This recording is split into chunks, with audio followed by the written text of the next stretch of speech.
Hello అండి, అందరికీ నమస్కారం. ఇవాళ మన కిచెన్లో సింపుల్గా టమాటా రైస్ ఎలా చేయాలో తెలుసుకుందాం.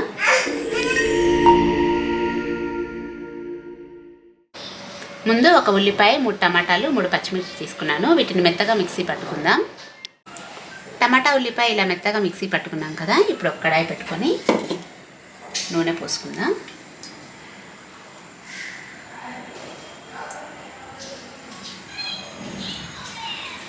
నూనె వేడెక్కిన తర్వాత మసాలా దినుసులు వేసుకుందాం. ఇవి వేగిపోయిన తర్వాత మనం మిక్సీ పెట్టుకున్న టమాటా ఉల్లిపాయ పేస్ట్ వేసుకుందాం.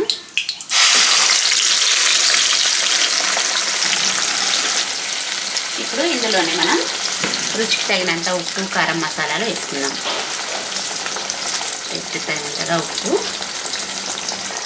1 స్పూన్ కారం, 1 చిన్న స్పూన్తో ధనియాల పొడి, 1 పావు స్పూన్ అంతా వేయించిన జీలకర్ర పొడి, 1 అర స్పూన్ అంతా అల్లం వెల్లుల్లి పేస్ట్. ఇప్పుడు ఒకసారి కలుపుకొని ఈ మసాలాలతో పాటుగా టమాటా ఉల్లిపాయ పేస్ట్ని ఒక 2-3 నిమిషాల పాటు నూనె పైకి తేలే వరకు తక్కువ మంట మీద ఉడికించుకోవాలి. ఇందులోనే 1 పావు టీ స్పూన్ అంతా పసుపు కూడా వేసుకుందాం.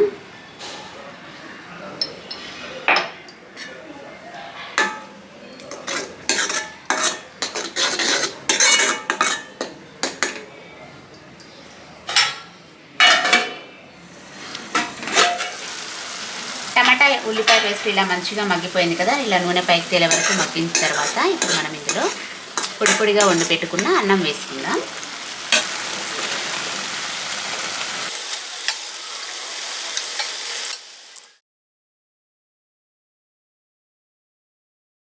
అన్నం మొత్తం ఇలా వేసుకున్నాం కదా. గ్రేవీ మొత్తం అన్నానికి కలిసేలాగా మంచిగా కలుపుకోవాలి.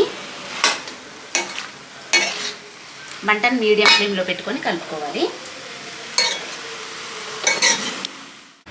అన్నం మొత్తం ఇలా మంచిగా కలిపేసుకున్నాం కదా. ఇప్పుడు ఇందులో 1 గుప్పెడు కొత్తిమీరని సన్నగా కట్ చేసుకొని అన్నం మీద వేసుకున్నామంటే మన వేడి వేడి టమాటా రైస్ రెడీ.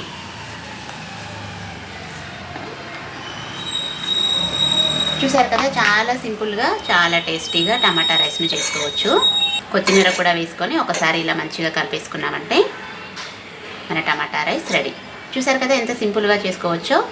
మరి మళ్ళీ మరో వంటతో కలుద్దాం. అంతవరకు మన ఛానల్ని చూస్తూనే ఉండండి.